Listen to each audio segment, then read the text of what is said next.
juzgamos como tales. Entonces es para mí un ejercicio. Mira, yo soy historiadora, estoy escribiendo precisamente ahora una tesis que es muy dolorosa.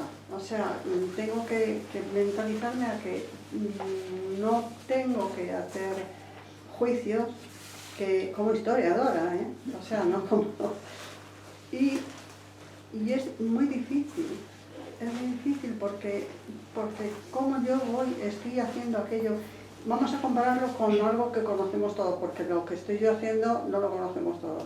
Pero por ejemplo, el nazismo lo conoce todo el mundo. No hay un criterio, o sea, no hay un juicio a pensar en Hitler y en el nazismo ya de entrada por la mayoría de... Aunque quieras, ¿cómo te liberas de eso? ¿Cómo yo leí hace poco en un libro que pone Conversaciones con Dios, que te encanta, dice Hitler fue al cielo. Y yo ahí se me quedó esa frase y es que no salgo de ella. Y dice además, por añadidura, cuando entiendas esto, ya, es que ya, y yo digo, pues es que no sé si algún día voy a entender esto. Buenísimo. Sí. Claro, vamos a ver. Recuerden que nosotros tenemos una mente en un profundo estado de división. Y esta división se manifiesta de muchísimas formas. Una de ellas es que nosotros estamos viviendo en un nivel de experiencia física que llamamos mundo. Pero ¿qué es el mundo que nos ha dado el ser? Hemos nacido en este mundo. Y este mundo nos circunda. Y este mundo es un mundo que no se conoce, es un mundo que se percibe. Y lo que mis sentidos me muestran con respecto a la realidad de este mundo es que es un mundo plagado de injusticias, de abusos innumerables, de crueldades aberrantes. Pero ya eso es un juicio. Claro, pero es que, ¿qué crees que es la percepción sin un juicio? Claro, es que aquí venimos a poner en duda nuestra percepción. La percepción es sinónimo de juicio. Yo emito un juicio primero. Fíjate lo que habíamos hablado hoy al principio. Esto requiere toda una inversión de nuestra forma de pensar. Nuestra forma de pensar natural en este mundo, que es completamente enferma y antinatural, y aquí venimos a denunciar eso, es la siguiente. Aquí hay un mundo en el que se produce, por ejemplo, un evento de una crueldad extrema, el Tercer Reich. Aquí está. Yo vengo al mundo y percibo esta aberración. Y esta aberración me produce a mí una contracción de desagrado, de reprobación. ¿Vale? Estoy reaccionando a ello con disgusto. Porque esto es una realidad completamente diferente de quien yo soy. Yo no tengo nada que ver con esta realidad. Esta realidad es externa a mí. Hay un mundo externo a mí. ¿Esta es la religión del mundo o no? Hay un mundo externo a mí. Y la ciencia lo corrobora. Ahí hay un mundo externo. Vamos a estudiarlo, vamos a diseccionarlo, vamos a descubrir las leyes de su funcionamiento para que lo podamos predecir, porque es una máquina externa a mí. El Tercer Reich es un evento aberrante externo a mí que yo atestiguo, que yo percibo. Y esa es la cordura del mundo. Ahora escuchen la cordura del espíritu. Todo lo que mis ojos contemplan, todo lo que mis oídos escuchan, procede de mis propios juicios, de mis propios pensamientos de ataque. Son la toma de forma de mi pensamiento de ataque. El Tercer Reich no es otra cosa que un símbolo, un escenario que ha brotado directamente de mi pensamiento de ataque como mente separada. Es un holocausto masivo en el que se simboliza la muerte masiva del Hijo separado y fragmentado de Dios a manos de un victimario del mundo. Es una historia. Es una historia con el formato habitual, víctima-victimario. Que no nos confunda la magnitud. Todo procede de la sensación estoy separado, soy vulnerable, vivo en una dinámica de ataque y defensa. A ratos yo soy el victimario, a ratos yo soy la víctima. No puedo salir de ahí porque mi forma de pensar, la lógica de mi pensamiento me confina en esa cárcel. Y obviamente, si no ganamos perspectiva y altura y permanecemos en este nivel de experiencia, el mundo es, ya se los digo, imperdonable. Y desde la perspectiva de ti, tu profesión, puedes constatar que la historia de la humanidad no es más que una sucesión de historias en las que se confirma este formato víctima-victimario. Guerras, invasiones, holocaustos. No es otra cosa que eso. De manera que el mundo opera bajo esta lógica. Y si yo pretendo perdonar desde esta perspectiva, olvidémoslo. No hay posibilidad de perdonar al mundo desde esta perspectiva. Porque desde esta perspectiva, el mundo es sólido y real con todos los horrores que contiene. Por tanto, no es aquí donde se practica el perdón. Pero recuerden que al comienzo de la sesión decíamos que este mundo está compuesto por un mosaico de imágenes, todas ellas pertenecientes al pensamiento, es decir, al tiempo, es decir, al pasado. Y que cuando pensamos en el Tercer Reich estamos pensando en una memoria terrible, que traigo a este presente inmaculado ahora, porque yo hago el ejercicio antinatural de traerlo aquí y establecer su realidad en este presente, donde no está, obviamente. Pero yo hago el ejercicio, y lo hago real aquí, y lo evoco, y todos decimos, ¡qué horror! Y si pasamos imágenes de los niños gaseados en Auschwitz, ¡qué horror! Y todos hacemos un respingo. Esto no tiene nada que ver con mi pensamiento de ataque como mente. Esto es un error externo a mí. Esto es un espanto del que yo no soy responsable. Yo la mente, cuidado, siempre. Pero es una alucinación compartida, ¿no? Algunas alucinaciones, esto también nos confunde, algunas de las alucinaciones son consensuadas, todos podemos evocar aquí el Tercer Reich y todos podemos poner la misma cara de indignación, y luego tenemos nuestros infiernos privados también. Cada uno de nosotros sentado aquí hoy tiene su propio infierno privado. Su propio infierno privado. Su propia privada, personal, individualizada historia que prueba que el mundo le ha victimizado. Y luego podemos ir al nivel humanidad y ver, en la medida de lo posible, porque los historiadores, según desde qué óptica analicen un pasado inexistente, darán con unas conclusiones o con otras. Claro, es que yo estoy notando cómo está influyendo toda mi terapia en esto que estoy haciendo. Entonces estoy transformando de alguna manera... ¿La historia? Sí. Sí. O sea, sobre todo en las conclusiones. Estoy ahí pasando. Porque es que lo que estoy haciendo es de los niños abandonados. Los niños abandonados del siglo XIX.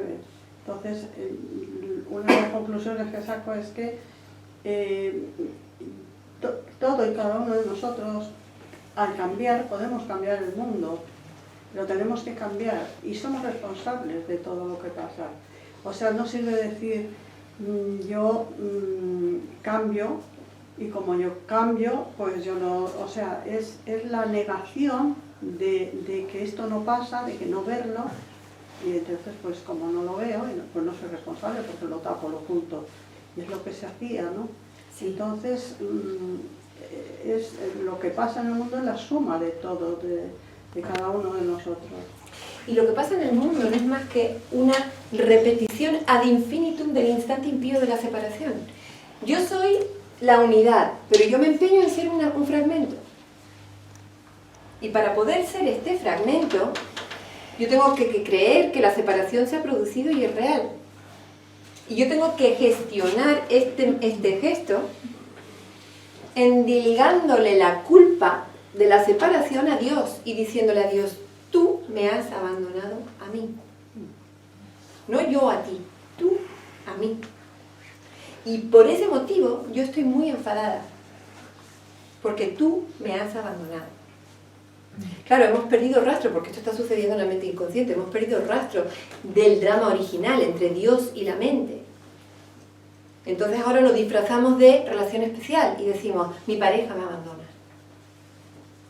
En el siglo XIX hubo una situación de abandono de niños.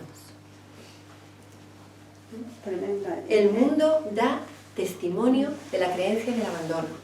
El mundo da testimonio de la creencia en la crueldad. El mundo da testimonio de la creencia en el abuso, en la separación, en la muerte, en la victimización de inocentes a manos de culpables. Todas las historias de este mundo son de una u otra manera la versión de esto. Cuando la mente está muy aquí, casi le ofende el concepto del perdón del curso de milagros. Casi le ofende, porque dice, ¿cómo vamos a pasar? ¡Qué falta de responsabilidad! ¿Cómo vamos a pasar históricamente, nuestra responsabilidad histórica, cómo vamos a pasar por alto semejante? Estamos condenados a repetir la historia, y en cierto modo es cierto. Porque la historia es un bucle en el que el instante de la separación ahora se recrea una y otra vez, viene a la existencia una y otra vez, recreado continuamente en el presente. Por eso, para poder practicar el perdón, tenemos que haber ganado al menos el suficiente poder de presencia, poder de abstracción, como para colocarnos, aunque sea muy ligeramente, por encima de este nivel. Porque desde aquí no podemos perdonar. Desde aquí el mundo es sólido y real con todos sus horrores. Tenemos que alcanzar de alguna forma una perspectiva un poquito al menos por encima de este campo de batalla. Esta perspectiva que nos saca del campo de batalla y nos concede el punto de vista desde el cual se puede mirar con ecuanimidad toda esta locura, es lo que en el curso de milagros llamamos el Espíritu Santo, el observador ecuánime. El observador que tiene la capacidad de ver el desierto, el horror, pero que sin embargo no está situado dentro de él y desde su perspectiva puede comprender la irrealidad de todo lo que contempla. Esta figura es imprescindible en todo camino espiritual. En todo, no menos. Cuando vemos a un derviche bailando y le vemos dando vueltas y vueltas y vueltas y vueltas y vueltas, se está produciendo una constatación vivida, experimentada en el mismísimo cuerpo, que en realidad es la mente, de cómo hay un punto de quietud desde el cual se ve el mundo del movimiento. Cuando nos sentamos a practicar meditación budista, ¿qué estamos haciendo? Estamos invocando una instancia mental de quietud, de cordura, de por encima del campo de batalla, al observador ecuánime, desde el cual contemplamos todos los contenidos en movimiento transitorios de nuestra mente. Cuando practicamos el perdón del curso, ¿qué estamos haciendo? Estamos invocando al Espíritu Santo, el punto de quietud silenciosa, la cordura interna que habita en nosotros. La perspectiva que se coloca por encima del campo de batalla, desde la cual podemos darnos cuenta de que el mundo es falso. Nunca desde aquí. Nunca desde aquí. Intenta convencer a alguien que vive con la nariz pegada aún a este nivel de la conveniencia de practicar el perdón. Se puede incluso enfadar. Te puede considerar un irresponsable. Empezará a decir, entonces todo vale. Vamos a asesinarnos todos aquí unos a otros, puesto que todo vale, puesto que todo el mundo es inocente. Desde esta perspectiva, ese es el argumento natural que se desprende. Si decimos que el perdón se aplica aquí, lo natural es pensar así. Pero es que el perdón conlleva necesariamente la capacidad de salir de este nivel.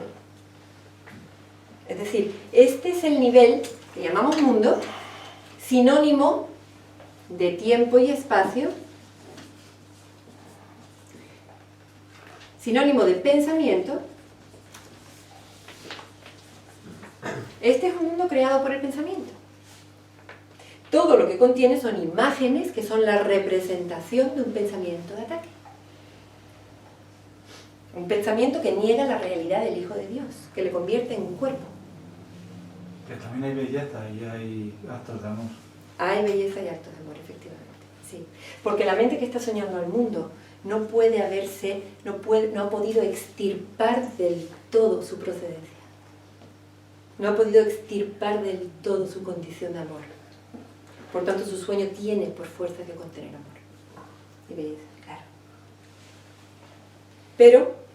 Pero, incluso la belleza y el amor que parecen reflejarse aquí son fenoménicos, son transitorios, son temporales. Y Jesús, cuando llegó a ser Cristo, que era el Espíritu Santo también, vio que la crucifixión ni siquiera había herida ahí, no trascendía de alguna manera, ¿no? Sí, claro. ¿Qué es el mensaje de la crucifixión? El mensaje de la crucifixión es, parece, pero recuerden que el perdón requiere de la puesta en duda de mi percepción. Entonces ahora cuando nos referimos a la percepción utilizamos esto, parece que soy un cuerpo clavado a esta cruz. Parece también que me habéis clavado a esta cruz todos vosotros.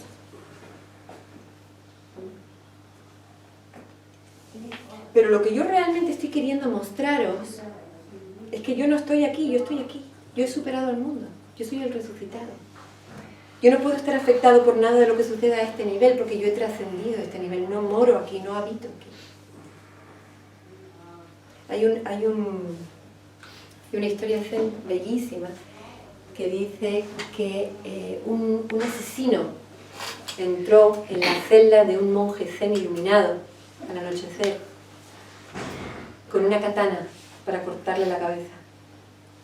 Y cuando entró en la estancia, el monje serenamente se volvió y majestuosamente puso su cara, su cabeza, a la disposición del asesino para que se la rebanara. Porque no importa. Porque no importa. Porque el ser de un iluminado no está vinculado al cuerpo. No depende del cuerpo para existir.